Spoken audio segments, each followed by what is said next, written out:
বাস্তব কাহিনী কি জানেন? গরিবের কথায় অনেক মূল্য আছে, বড়লোকের কথা কোনো দাম নেই। কেন দাম নেই তা কি জানেন? গরিবেরা যেটা কথা দেয়, কথা দিয়ে কথা রাখে, বড়লোকের কথা দিয়ে কথা রাখে না। ওরে আপনাকে বড়লোকের আপনাকে মাঝপথে নামাইয়া শেষে আপনার কাজটা করে দেবে না। আপনার অনেক টাকা খরচ করাবে, করাবে, লাস্টে পরে দেবে না জিনিসটা। বিশেষ করে যারা ব্যাংকার, যারা ব্যাংকে জব করে, তারা হচ্ছে বড় খারাপ লোক।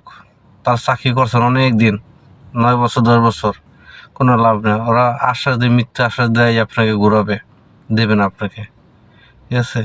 শুধু ব্যাংকের ঘরে বউ সেম, ব্যাংকের ঘরে বউ সেম। ওকে স্বার্থে আগত তলি করে। বড় লোকেরা জায়গায় পড়লে ওরা জায়গায় বেইমানি করে, গরিবের কখনো বেইমানি করে না। গরিবের বেইমানি করে কখনো, কথা কাজে মিল রেখে করে। বড় লোকের কথা কাজে কোনো মিল নেই। আশা করি বাস্তব কাহিনী তুলে ধরছি, আপনার কাছে কিরকম ভালো লাগে সবাই কমেন্ট করে জানাবেন। খোদা হাফেজ।